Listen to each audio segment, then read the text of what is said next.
Salve, salve! Beleza, galera? Tranquilo? Como é que vocês estão? Pois bem, vídeo de hoje, assunto violento, certo? A gente começa a discutir a respeito das questões do Renascimento, certo? Sim, tudo da nossa sociedade atual em relação a pensamento, estilo de vida, beleza, raciocínio.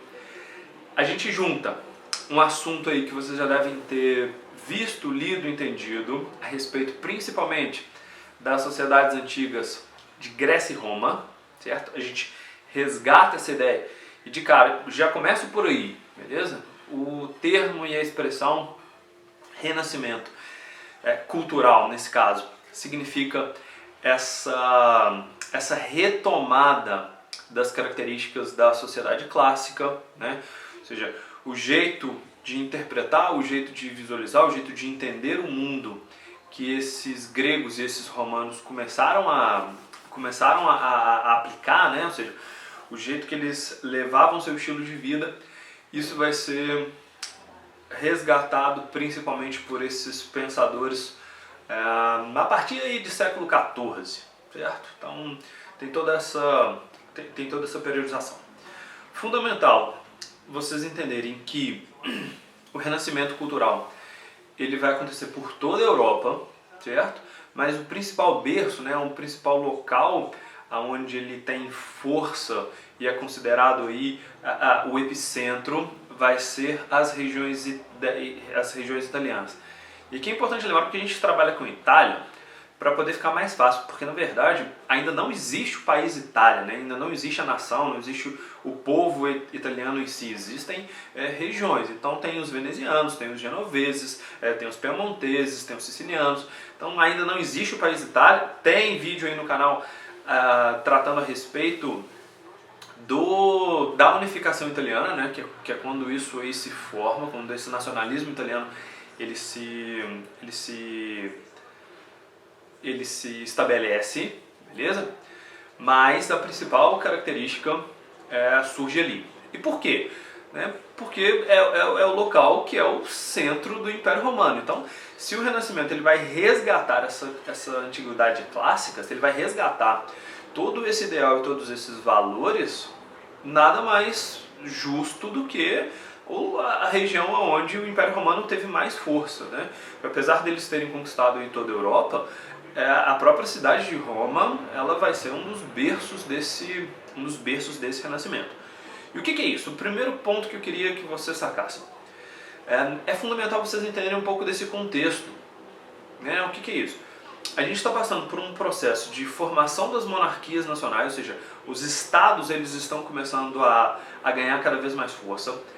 Os reis absolutistas eles estão se formando. Já passou, né, a crise do feudalismo e o avanço tanto do comércio quanto dos centros urbanos, eles ganharam muita força.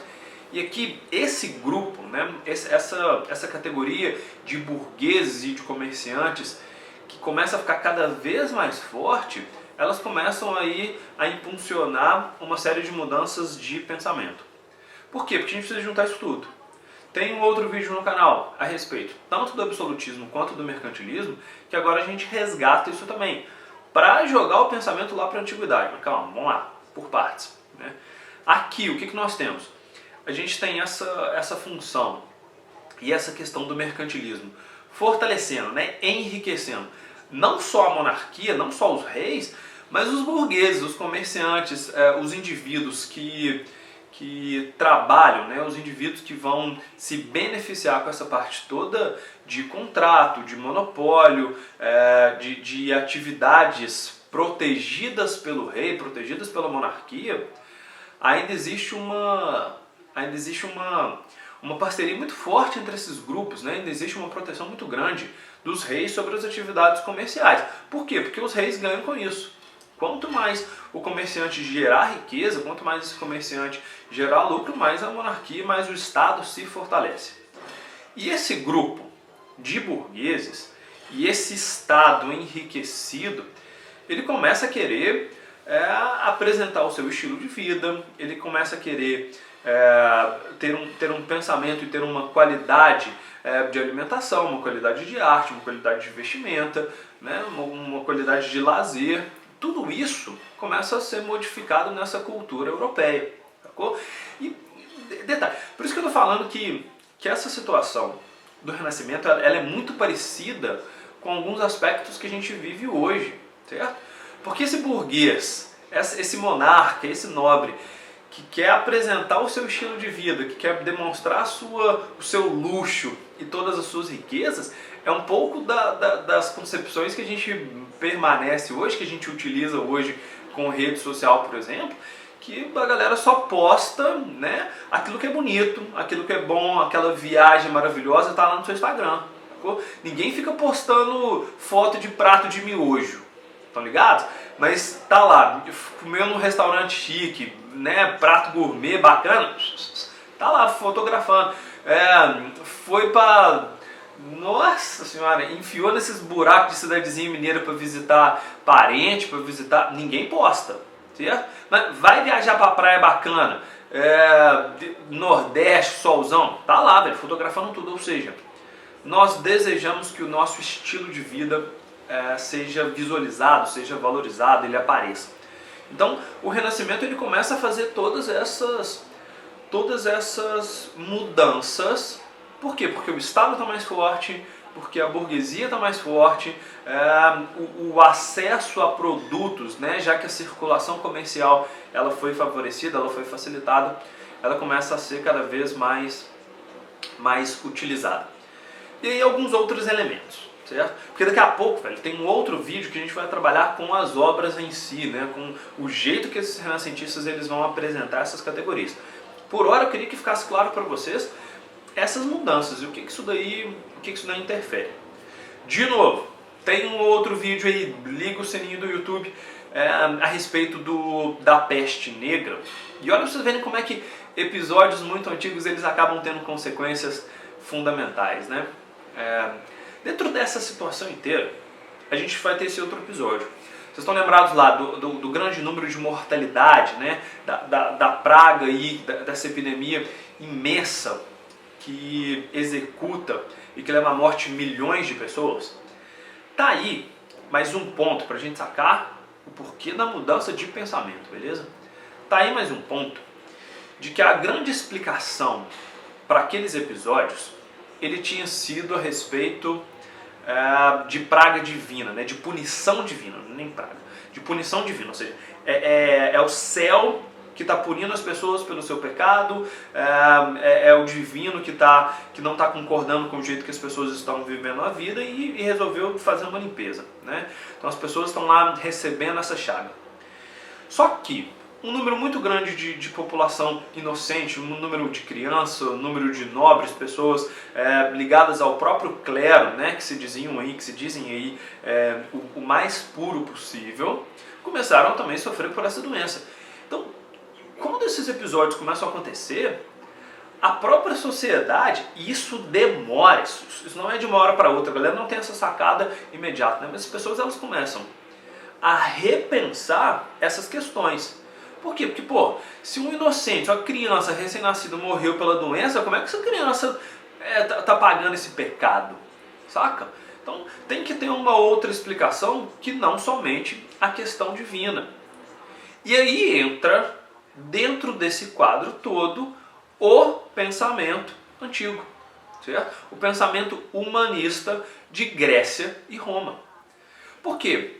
Porque isso é a base. Aqui que está o pensamento renascentista que vai criar que vai fortalecer, na verdade, toda a questão do nosso pensamento científico, que é o questionamento, né? Cada vez mais esses indivíduos, principalmente os italianos, eles vão começar a se colocar as seguintes perguntas. Olha, se tudo está sendo explicado por uma questão divina, né? Se a doença ela é uma punição divina, se o nascer do sol, se a morte, se a vida, se o que a gente pode fazer, o que a gente não pode fazer, tudo isso está relacionado às questões religiosas, como é que as sociedades antigas, que não tinham esse Deus, certo? Que não tinham esse Deus católico como referência, explicavam as coisas, certo? Por quê? Porque se a praga, se a doença, se a epidemia, ela é a punição do Deus católico, como é que os romanos, como é que os gregos, que não têm a explicação desse Deus, porque esse Deus ainda não existia, né? Eram sociedades politeístas, como é que eles explicavam esses episódios? Como é que ele explica a doença? Sacou? Não pode ser Deus, não pode ser o divino. Por quê? Porque ele não existe, ele ainda não aparece essa religião. Então tem que ter uma outra versão para essas coisas, né? Se o nascer do sol ele é uma dádiva de Deus, outra questão, como é que romanos e gregos explicam isso? Se a chuva é o São Pedro regando o céu, né? Lavando o jardim lá do paraíso, como é que sociedades antigas que não tem o São Pedro com o regador, com a mangueirinha lá, ou fazendo xixi, porque é outra coisa, né? Mãe falava que não podia tomar a chuva, que era São Pedro fazendo pipi na gente. Maluco, não quero andar na chuva tomando mijada na cabeça não, sacou? Como é que essas sociedades antigas respondiam essas questões? Então, esses renascentistas, principalmente os italianos, porque têm contato com essas obras, têm contato com essa escultura, têm contato com pinturas, com construção, com manuscritos, ou seja, essa parte toda documental dos gregos e dos romanos, começaram a rever e a pensar junto com eles. Ou seja, olha só, o jeito que a galera aqui está explicando o sol nascer, o sol se pôr, a maré, a chuva, a doença, não é divino, é científico, é observação, sacou? Então cada vez mais esse pensamento, ele deixa de ser algo divino e ele passa a ser algo humano. A sociedade, ela transforma, ela transfere, de novo, presta atenção, não é de uma hora para outra, isso não significa que todo mundo tem esse start, porque até hoje as pessoas elas ainda estão vivendo nesse meio termo de religião com ciência, certo?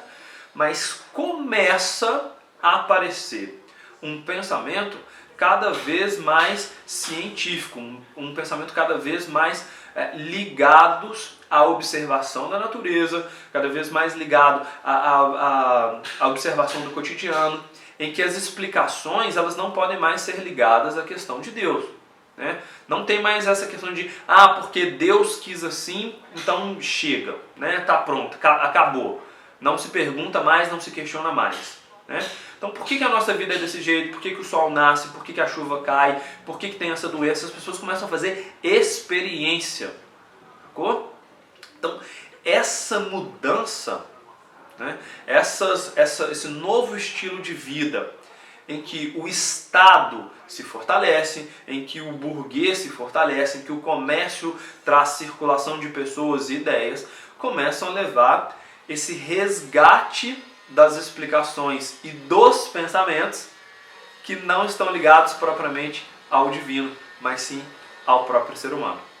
Se liga que já vai ter mais um videozinho aí com a demonstração disso, né? Ou seja, o jeito que esses pensadores extremamente eruditos vão colocar isso em obras, né? Porque é tudo subjetivo, porque a galera, eles não vão impactar, não vão bater de frente, alguns sim, vai, mas a ideia de começar a mudar esse pensamento é quase ali, né? Fazendo as pessoas visualizarem isso de uma outra forma, beleza?